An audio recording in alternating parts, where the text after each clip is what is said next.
by way of being Peach. Kola knows he can't throw it every time, but that's definitely like a few stocks that Kola's going to have in the tank.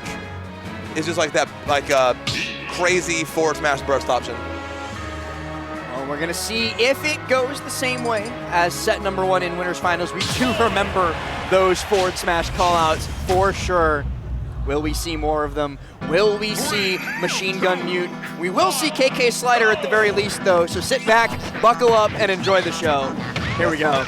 Grand Final getting started off hot. It didn't really matter who was going to win advantage first. I knew it was just going to be like a pretty solid string. It was 30% minimum, whoever got the first hit. Legitimately, yeah. And minimum is a great word because it's going to keep climbing. They both got to 30, and now Kola's taking the driver's seat back.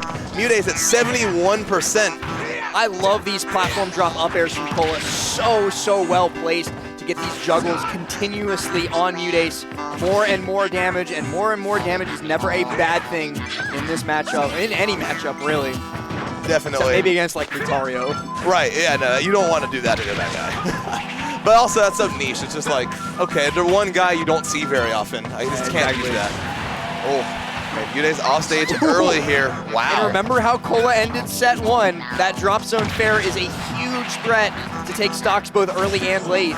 MuteAce got to keep that in the back of his mind, and I think it is certainly living right there because he was more than ready for it this time. Gets off the ledge really well, too. Gets the back air to force Kola into the reverse situation. A great opportunity for MuteAce here, but he misses the grab. Kola spot dodge, turnaround, F-tilt. That's going to take first blood of Grand Finals. Yeah, and aside, not like a super comfortable lead, it is Roy at 110%. But as long as Kola doesn't press the X button off stage, which he didn't. But I mean, the drag down up air 1 there was very dangerous. Yes. Kola had like buffered an air dodge off of that. Oh god, super yeah. Super dead. The day 1 killer. Yeah. That buffered air dodge took a lot of stocks early ultimate and still does to this day. Kola not going to be one of them this time. Still holding on to this first stock and playing a little safer, playing behind, just knows, okay, I have a lead, I have some time, but now the urgency is going to be back on because we're dead even again. And Stitch face in hand, too. Oh, God, yeah. MuteAce can equalize, and he can take over at any moment. Kola catching with the down tilt, beautifully placed, beautifully timed, completely eliminates the effective threat that MuteAce holding onto that Stitch face created. Now still holding onto the lead as well. Just great stuff from Kola. Yeah, that was really good awareness, great timing. Has to make it back on stage. Ooh, I love the patience from MuteAce there. MuteAce just did, Kola did neutral get up, spot dodge, full hop back air, and MuteAce just stood there and watched. But that's like Ledge Trap like 202, I feel like. It's like sometimes that's not, at least a 300 level class. For sure. It's just like, okay, sometimes you don't want to punish their first option. You want to punish their second option. Or in that case, their third or their fourth, maybe even their fifth. MuteAce stood there for quite some time. Unbothered. Yeah, listen, the Lion doesn't concern himself with ledge trapping. The Lion will stand here and watch until his opponent dies for him. Yeah, and Speaking of which. Oh, not quite yet. Kola aware, had a pretty good angle there, I feel like. Falling there, too, is going to send MuteAce in a very bad spot. Again, falling fair. Usually, I feel like Kola will just use that as like a spacing tool off stage, kind of keep you out of his zone. That time, going on the offensive, you know, same way he ended that set, potentially getting himself closer to ending game 1 in the win column. Yeah, well, and it wasn't even just one fair, too. It was 3 of them. Yeah, back to back. Pushing that button, flicking the yellow stick forward to try and catch MuteAce off stage, and he succeeds, gets another stock, and then gets some great extra percent as well. Yeah, 54% against MuteAce is huge, because what he can do off that engine platform is like stuff of legend almost. So anything you can get here, especially 67, great stuff from Kola. Ooh, max range on the air dodge, magnet hands as well, but it gets him back on, and Kola might be a hit away, not quite able to get that drop down back air, but it would have closed out the game for sure. Yeah, another sour spot back air. I guess it's a good thing that the sour spot in the back air is a little larger, just because it really would be messed up if you could just catch everyone in the air with a sweet spot back air. This time it is going to be MuteAce evening the stock count up, and like we said, adding damage. Mute the stuff of legends there, footstool falling nair into a big combo. But the big combo don't matter none when you get caught rolling. Kola gonna be standing there ready with the sweet spot F tilt, knocking out game number 1, knocking out MuteAce's first attempt, and putting himself that much closer to hoisting the Code Crimson 3 trophy. Potentially 2 chances left to take just a game off Kola. You still gotta take 5 more after that too. Kola, it felt like even as MuteAce was like starting to even that up, Kola just felt poised toward the end of that game. Like it felt like he wasn't panicking. He knew what MuteAce was capable of, but he just knew like, okay, I play a broken character. I can position myself to cover most of your options. I'm fine. MuteAce puts like his whole heart and soul and also hand health into getting like a float into a footstool nair, and then it just does like 30%. Cola's like, yeah, cool, watch this. Now watch this drive. And watch that side B too. Sour spot doesn't matter. Again, just positioning is the name of the game for Ultimate and for Roy specifically. So like, you're getting less damage, but you're still getting them away from you, and you're getting more stage control when you do that. So I said it earlier, I'll say it again to drive it home. Wet noodle is not the end of the world. I mean, listen, Italian dining was built on wet noodle. And I mean, the other thing too is I can no longer tell whose counterpick stage Hollow Bastion is. Like, obviously here it is MuteAce's, but both of them have taken turns counterpicking the other Hollow Bastion. Well, I like to call this one like counterpick PS2, because I feel like a lot of the time, if you see a top player, they're either going to go PS2 all set, or if they do counterpick, that's the other one. That's PS3. These are the three stages of the game. Love it or die, I feel like, a lot of the time with top players. I like Town. I love Everybody bans Town, though. I know, yeah. FD Kalos Town is unfortunately like tattooed on the minds of most Smash players, just like that back air is tattooed on the mind of Kola. It's definitely tattooed on the back of his head, where it left an imprint. Yeah, tattooed on that first stock as well. He's gone. He's letting that tattoo heal. He'll be back the next game, but for now he has to the Thundercats, but didn't quite work out his way. Throwing out some aerials, some safe options. MuteAce knows where he's at, but Kola respects him enough because, again, I feel like a broken record saying it, but MuteAce can just take him 0 to like 87 in a millisecond. It feels like. MuteAce be jabbing too. He's really like latched onto that quick get off me option, as like this is the horizontal space that Kola is contesting so much in front of my shield, and so I'm just gonna pop the jab, and it's gonna work. Yeah, mixing an F tilt there too. Just gotta get it a mix of the pop up vertically. Oh, Kola trying to bait this shield drop so hard. Yeah, perfectly timed roll from MuteAce there. I feel like your shield was broken, you're gonna get hit, but MuteAce somehow managed to avoid both options. Kola really wants this back air, tries to follow up off the double edge dance. Unsuccessful. Sweet spot fair. Drop zone here, but MuteAce just drifts back. He still gets caught, but he's able to tech that with ease. Get back up onto the stage. And you know what? At this percent, the damage don't even matter. He's okay to take 100, like 40 more percent, whatever. Yeah, that's just more rage. And that could be helpful against Kola at 117. Not the end of the world, because you can just kind of gimp him whenever. But that is going to be MuteAce's first stock of this game. Kola finds himself on the scoreboard for game 2. Great timing on the jump by Kola into fair F smash. Nice early damage combo just to get that quick little 30, now 42%. And he's got to do exactly this. Like, he cannot let Mute get the second stock off, or else it's gonna start becoming Sisyphean. Yeah, that's been the theme of our finals block here. It feels that way. And Kola at this point doesn't even care about these moves staling. I feel like he's just going for these meaty hits to catch up to the damage output that MuteAce has. He'll worry about the kill when he gets there. Right now he's at 154. He needs to get MuteAce up. He needs to up these numbers a little bit. It's just full rage. It's all right. That's exactly what we want. MuteAce actually did him a favor by comboing him this much. Exactly. Terry's not the only character that benefits from that. The Kola counter, not gonna kill that time, but definitely not gonna help. I feel like he deserved to die for that. Right.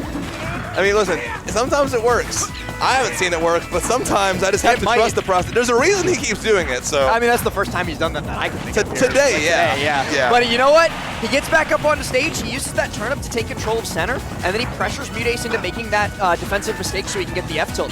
Really nice play from Kola. After like what you could pretty safely call a mistake, he then locks right back in and then gets back in on the board. Now he's at 214. 214, and he took the lead as well. And now, if you're MuteAce, okay, never mind, Rage is gone. But MuteAce against a full Rage Roy is scary, even if you're at 0, and now you're at 34. Roy's just scary in general, I feel like, for this matchup, but, oh wow. Falling fair, run, dash back immediately. Just get a hit, run away. You know you're not gonna get a whole lot out of that situation. Kola able to fall down, double sour spot fair into sweet spot F tilt is so good there. It's so much damage too. Good pop-ups here from MuteAce, trying to catch Kola lacking in that shield, committing to an option. Side B is going to be what he overcommits on. Down tilt, not going to get anything out of it. Kola swings out of it, and he's going to succeed for it as well. dash up grab two, so good from Kola to put Mute into the corner once again. He's gonna be forced to come high. Sour spot fair thanks to Mute, or F-tilt rather, thanks to Mute drifting back. Kola looking for the 2-frame down air. He's got Mute right where he wants him, but then the situation's reversed. Kola, though, able to battle off the ledge. Finds his way in there, gets a grab. Again, those empty hops into grab, mixed up the timing on that one. Kind of a fake snap count, just two, and he catches the neutral get up. Cola's pressure has been so good, and now he is one game away. And you know where we saw that just a little bit ago? Yeah. Against MuteAce as well. It was Anarchy. Popped that runoff to bait the neutral get up so that MuteAce gets afraid of the ledge trump, picks the first available option into neutral get up, and then you just quickly jump, fade back, and throw out your big hit move. Wow, yeah, Kola just great awareness of like pressure, positional pressure, pressure. Just, oh God, doing everything he can and to get to this lead, and here it is. Again, tournament of reverse 3-0s and tournament of forcing Kola to game 5. So like, if you're Kola, you know you're not out of the woods yet, but the way you've been playing, it might be a 30 in a handshake if you keep out the pressure. I think Kola found the map to the Lost Woods here though, because he certainly seems like he knows where he's going. Definitely. Ooh, not gonna hit the down air that time, but I love the aggression from Kola, starting out so strong, kind of taking MuteAce's role this game. Now MuteAce is the one at 67, commits, takes a minimal punish for it though, just a few hits of down air, not even the one that matters. Yeah. Kola is somehow faster in this game 3 than he was in game 2. I don't know how he sped up from how fast he was already going. But look at this. This is a sight to behold. Weak hits on the F-tilt, kind of good for positioning. Only at 47, but now MuteAce with a grab. That's going to add a lot. Oh no, he gets out of it. Lands just in time. MuteAce, a rare miss on the up air. Machine Gun Mute might not be here. I feel like Machine Gun Mute might have showed up and then got hit in the face by a sword. Entirely possible. Listen, don't listen to people saying don't bring a knife to a gunfight. If the sword's long enough, it works. This sword isn't even that long.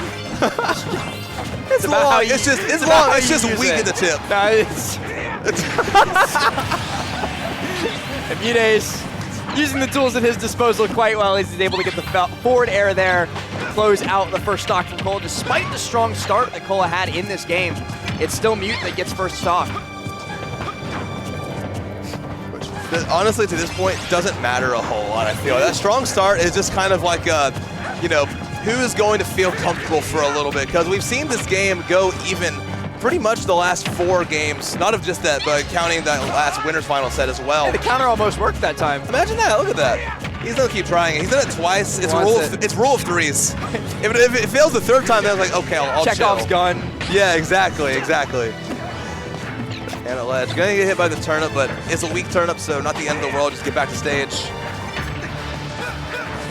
MuteAce spaces that back air perfectly and has totally swung momentum around this game. A 3 stocks to 1 lead and the tech on that back air. Kola can't find this kill. Finally gets a sweet spot back air to get himself on the board this game, taking away one of MuteAce's little heads down there. But MuteAce definitely made some adaptations here, doing a really good job of catching Kola lacking in a few spots. And it wasn't even the adaptation between games either. It was the adaptation between not even like first and second stock, the first and second hit of first stock before MuteAce just like locked in, caught on, and now could this be the start of a reverse 3-0? It's possible. It would have to be in order to get us to a grand finals reset.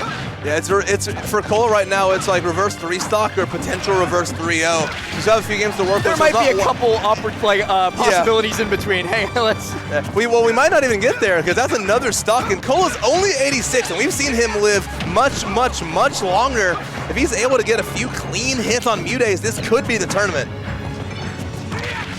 Fair. Gonna be a little bit of damage here too. Got Mute in the corner right where Kola wants him. This is where he's been making so much mileage in this set against MuteAce.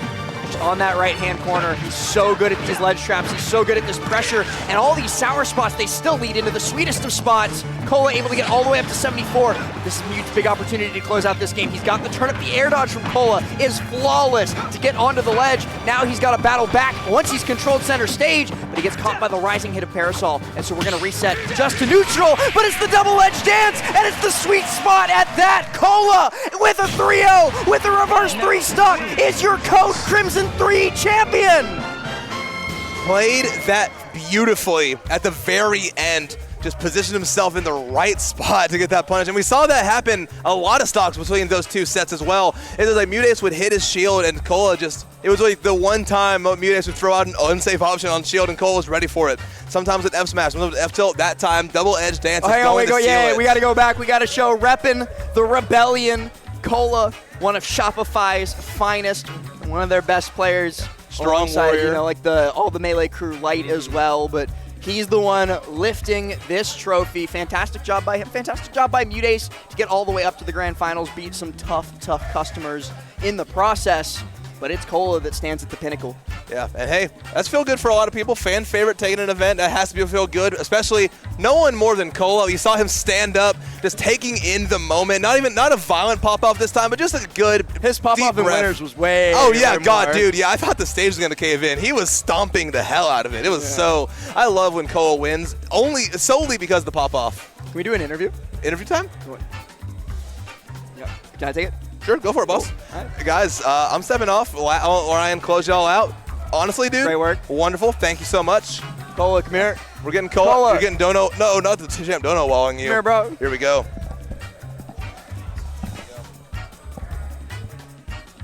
Join me on our illustrious commentary table. What's up, dog? Take a seat. Kola _IRL, I think. Take a seat. Yeah, underscore. And what would that be the link to, my friend? My beautiful Twitter. What's up, man? You drove me here. I did. The legendary carpool we had. We had some good times on the way here, but you made it. Yeah. You got to first place. You said you didn't even want to play today. Dude, I didn't, bro. I've been playing Melee all week. Like, just. Did you play any on the setup that Scrat had over there? Yeah. You were playing Melee today? Yeah, you know, GG's to him, but I didn't lose a game. Shit. But I'm kind of low-key proud of myself because every tournament, except for maybe one, I always starve max. So I'll starve myself throughout the entire tournament. I won't eat anything. Recently, I was like, okay, maybe I could eat something. So I started eating those Delta Biscoff cookies, and I was still tired. I was like, why am I still fucking tired? And then I was talking to somebody, and they were like, yo, you're stupid, bro. They're fucking... Oh, can I curse? No, but, you know... Heckin'. Just up, big dog. Just keep going. Yeah, so the guy was like, you're heckin' stupid, Kola. Don't eat that. And then he was like, eat some fruits, some carrots. So that's exactly what I did. I kind of destroyed it, so I can't show you guys the proof. But yeah, I'm proud that it worked, man. I felt much better. My reaction time was better. My patience was better. It's crazy that if you take care of your body... Starving is taking care of myself. It's... Huh? Who's been preaching that is what Kola just said. I don't know. It can't be the guy behind me, because this fella loves canes. Hey, everyone in chat, type 1 if you hate canes. Type 1. Yeah. Canes is pretty good, but it's not as good as Zaxby's. I'll put that out there. Okay, it's not as good as I'll give you that one too. Chipotle, really good source of protein. Hey, everyone in chat, eat raw meats. Nah, never mind. Don't do that. But I did want to ask you a little bit about your bracket, your path through bracket today. You had a really early Game 5 scare against Murph. Yeah. You know, like, I know, again, we just mentioned it, that you were trying something new with actually eating during the bracket today. Did you kind of feel like, oh no, this is like all falling apart all of a sudden during that? So no Johns, but when I was fighting Murph, there's like a splitter, right? And the GameCube controller adapter was not plugged into the Switch, but it was plugged into the splitter. And I was dropping hella inputs, bro. It was kind of pissing me off. But then I just plugged it into the Switch and everything was better. Okay. I went Game 5 with Danny. Yo, I've been getting fried by Wolf. You reverse 3-0'd Danny too, and those were the first games that Danny had ever taken off of you too. Yeah. Wolf is just like a... So what I realized is I can't ban the same stage against Wolf because their playstyles are so different. Like I can ban the same stages against Peach because even though they're all different, like they all kind of like the same shit. But against Wolf, like, ouch, I cannot fight him on small battlefield, bro. Like, he's just gonna slaughter me. Jackal, he likes the space, but we both kind of agree to PS2. But I was getting fried by Danny on PS2. I was like, sorry. I was getting fried by Danny on PS2. I was you like, say fried. No, I'm not gonna mention it. Anyways. Yeah, no, I spit. Oh. Yeah. I didn't even see that, my bad. Yeah. But PS2 is destroying me. He likes space a lot. I know that for sure. He really switched it up this time. He was kind of grabbing me a lot more. That shit was pissing me off. And he was lasering. I got really lucky. We talked about this after he lost. He was like, yo, my Nair didn't hit you. And I think what happened is the one frame of invincibility on Roy's up B beat his Nair, and then he missed the tech. Oh, yeah, he did miss tech at the end there, too. Yeah. The other thing, too, that I wanted to ask you about before we talk about, like, the ending of the tournament, you were switching kind of frequently during pools, especially between Roy and Cloud. But then, like, once you got to the top cut, it was pretty much all Roy all the way, right? Like, what's the motivation behind character picks for you now, like, these days? Yeah. So I went Cloud against Ian, game 1. I lost. It wasn't that bad, but honestly, I like playing Cloud now. Like, he's really fun. Honestly, we got Spargo. Anthony isn't cool. We got some other people. Cloud is just fun. So I was like, yo, I'm going to start playing him against Steve, Game & Watch. I was really happy that I beat Monty last week because I always go Roy against Game & Watch. You barely dodged Endothea, too, because Danny beat Endothea. I wanted to right fight Endothea. You. Yeah? Yeah. You would have preferred Game & Watch to Wolf in that case? Because I would have gone Cloud, more practice against Game & Watch, and, dude, I just don't feel good against Wolf right now. It's weird. I don't know. I need to get that situated. Well, you did barely clutch out against Danny. You had to go through that reverse 3-0, and then you had the Game 5 versus Mute in Winners Finals, but you kind of destroyed him, especially the reverse 3-stock at the end of Grand Finals. What was the big difference between those two sets, do you think, that you just flipped the switch? the last time I fought MuteAce, I think it was last year at Patchwork, I was low-key, like, kind of frying him, but then he did a really crazy comeback on me, and that would have been, like, a pretty good major win for me. This isn't a major, but last year's Patchwork was an A tier, and I beat somebody, but then I was fought Mute, and then I lost. But Mute won that tournament, too, if I remember correctly. Yeah. I was super tired, starve-maxed. Like, just That's why you're supposed to the eat. gills, bro, to the gills. That's why you're supposed to eat, bro. Yeah. But after eating, I just felt I wasn't tilted. I was like, okay, let's play this long game because MuteAce obviously likes that. And then when I was down hella game 5, I was like, okay, this is where I shine. I'm trying to look for some fucking bullshit. Ooh, messed up twice. Gimmer's going to get you for this, bro. Yeah, that fella loves when yeah. Anyways, continuing on, this is your first like larger like regional tier tournament win in a while, right? Yeah. How does it feel to be back in the winner's circle? I gotta ask. It was good. I mean, I've never doubted myself. I think this is the mentality that you have to have. But I'm the greatest Smash player that ever exists. No flame. But that's just like my confidence in myself. I feel like a lot of people in the top sphere, I'm making my way back into that top echelon again. But everyone has different mentalities. There's some people who are super analytical. There's some people who are hella cocky, like Light. And it's really cool to have the personalities clash. But, I can't even lie, bro. I've been playing Melee every single day. Like, I was like, I'm going to win this tournament. And it's mostly because of the starve maxing. I was like, bro, like, if I stop starving myself, I'll win.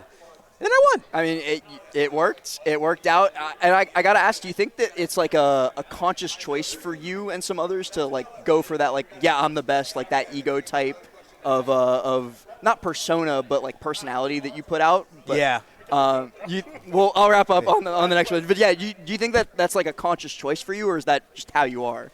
It's kind of how I am. I was not this way. I was super nervous at Salt 1, bro. Just giga nervous, but I think with competition you just kind of like naturally ease into not having nerves. But there was one time in 2021 I lost. We're almost there. I lost to Jake Steve, and I was like, bro, like I need to low-key self-delete. Like this is embarrassing.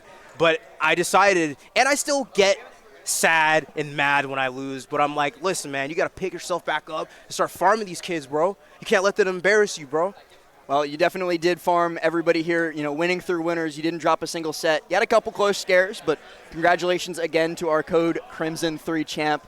Thank you. We're going to wrap up here. Thank you guys so very much for tuning in. I think there's like a Japanese tournament that's about to start right after this. So yeah. There's more Smash to watch. Thanks for watching Code I'm going to consume a lot of lettuce that is the devil variant. Okay. Thanks, guys. We'll see you later.